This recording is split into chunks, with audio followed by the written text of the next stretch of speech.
Oigan, muchas gracias por la entrevista. Y aprovechando, Dolores, fíjate que viendo 3 episodios, yo creo que leí la novela hace muchísimo, como todos, digo, en la escuela, pero me dio la impresión de que estaba la novela adelantada a su época, porque es la misma historia y creo que los códigos que trata de transmitir todo el equipo artístico involucrado en esta producción son los mismos del texto original y conectan muy bien con el espectador. O sea, creo que no tuvieron que hacer muchas alteraciones y eso me llamó mucho la atención. No sé si estés de acuerdo conmigo. Sí, y creo que lo que tiene de interesante es cómo conversa con la época todavía, hoy, la novela. Que es terrible de alguna manera. Que es terrible de alguna manera, pero que sí hay cosas que vuelven de manera brutal, cosas que están más habladas y puestas sobre la mesa, pero cómo igual muestra algo que todavía hoy se sigue... Hace mucho ruido. Sí. Mi estimado Poncho, es importantísimo, yo lo sé, en el ABC del actor, el no emitir un juicio con respecto al personaje. Tal cual. Tienes un personaje asasasazo, pero también es un personaje muy complejo. Tal cual. Y lo que me llama mucho la atención es el ejercicio interpretativo que haces. Porque tienes que buscar empatía con el personaje antes Y que primero tú empatizar con él. Total. Y empatizar no significa redimirlo. Es entender que es un hombre lleno de dolor. Es un hombre lleno de dolor, que su madre lo trituró psicológicamente, lo trituró emocionalmente, que su padre prácticamente es inexistente para él. Entonces hay una orfandad, de alguna forma, y como latinoamericanos también nosotros compartimos un poco de orfandad. Y eso es algo, esa es una cicatriz o como una herida que compartimos un poco, ¿no? Y bueno, entender lo que significa y lo que representa este hombre en la novela. Representa un patriarcado, un cacique, un patrón de fundo, un hacendado que lidia con los dolores de una manera no tan responsable emocionalmente y deposita su valía en extensiones territoriales, en la aceptación política, en la aceptación social, y al final de cuentas se representa la política latinoamericana, que es injusta, es invisible para algunos, es corrupta. Entonces creo que hay una representación que magistralmente lo hizo Isabel Allende, y pues bueno, también hubo un gran reto que fue interpretar este personaje de principio a fin, ¿no? Uh-huh. El uso de prostéticos, no perderme en este mapa generacional tan amplio, aplicarle la energía correcta al viejo, y como no filmamos en orden cronológico, pues también no perderte, ¿no? Un poco en este mapa. Qué complejo, ¿no? Que de repente puede parecer que las cosas son fáciles para un actor. No. Y hacía cuentas con los artistas, con Pepe Mora y con Jordi Morera, y nosotros hicimos un cálculo que iban a ser como 180 horas en la silla, y al final acabaron siendo 240 horas. Porque nosotros llegábamos, literal, abríamos el changarro a las 5 de la mañana y empezábamos a filmar 11 y media. Terminábamos de filmar y era quitar el prostético y era 1 hora más. Entonces, pero fue un gran lujo. Había momentos donde, es que estar 7 horas en la silla de maquillaje, pues hay de repente nubarrones. Entonces había veces que yo ya ponía las fotos de mis hijos, veía el arte que Pepe y que Jordi estaban haciendo, y yo decía, bueno, yo estoy esperando, pero ellos están haciendo un trabajo minucioso, muy meticuloso, y yo decía, bueno, esto realmente vale la pena, vale muchísimo la pena.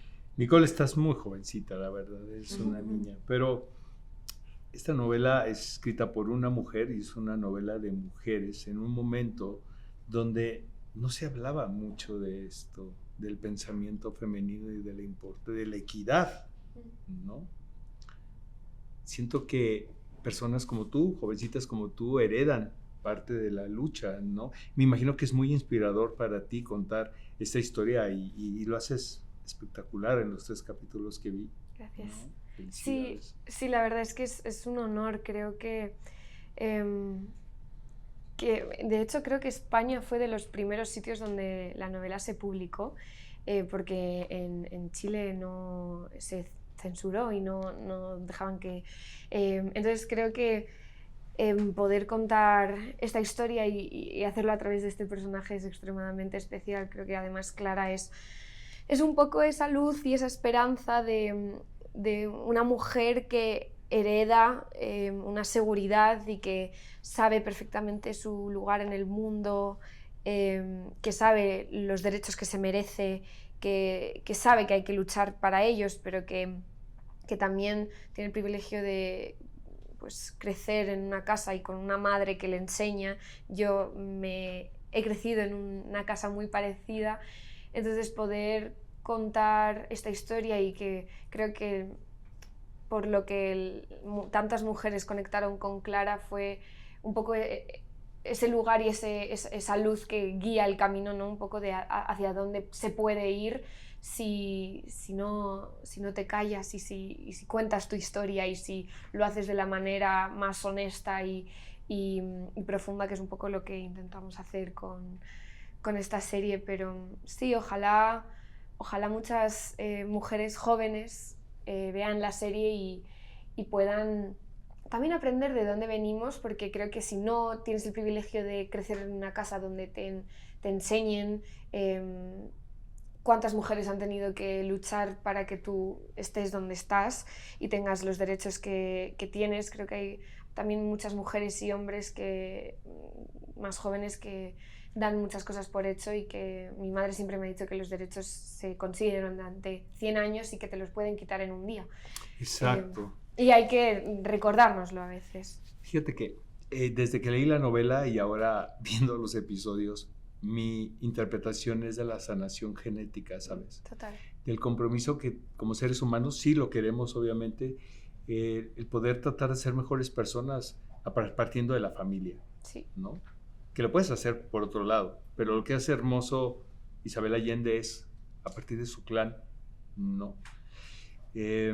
Y esto a pesar de que se puedan repetir los patrones históricos como lo que estamos viviendo. El planeta se está dividiendo otra vez, ¿no? Totalitarismo, etc. La unidad, volvemos a lo mismo. Y el arte es lo que nos va a salvar de esto, Fernanda. Sí, sin duda. Siento que es hermoso ver, porque sí es verdad que es una novela que nos habla de la memoria y de la importancia de la memoria, ¿no? Y del honrar la memoria. Nos habla de que nos construye todo lo que han hecho los que estamos atrás, para bien y para mal. Y en esa construcción, si no somos conscientes de ella, estamos destinados a regresar a cometer los errores cada vez, ¿no? Poncho lo decía en una entrevista de una placa que existe en un estadio en Chile que dice: un país sin memoria es un país sin futuro. Y qué importante es que todo en este momento nos recuerde de dónde hemos venido, los enormes errores que hemos cometido como humanidad y para con unos con los otros, ¿no? Las mujeres con los hombres, los de arriba con los de abajo. Entonces, qué importante es una novela que nos habla de sanar y de que el único camino es tener conciencia de ello, ¿no? Porque lo que hacen los libros para contar la vida es decir, sé consciente de quién eres, ¿no? Y de quién es tu historia y de quiénes han estado atrás de ti. Y el mundo sería otro si tuviéramos conciencia de todos esos viajes. Chicos, ¿es fácil el acento chileno? No. No, pero no fue tan malo con nosotros. No, y el trabajo de Moira Miller Moira Miller es la coach de acento que estuvo ahí con todas y sí. todos haciendo su trabajo, y tiene un canto un poquito así que tenés que entrar. A mí sí me costó. Pero, no, a mí me costó, A mí sí me pero costó. siento que fue bastante amable igual todo el proceso. Creo que también estar en Chile ayudaba Sí. mucho. Al Rodeado de principio- chilenos. Al principio estábamos como un poquito encorsetados, ¿no? Sí. Con el acento, pero ya con el paso del tiempo ya nos soltábamos. Y después pudimos doblar, Ya, hacer por- doblaje, que es Sí, muy importante. Bendito looping, ¿no? Gracias. Heraldo Podcast, un lugar para tus oídos.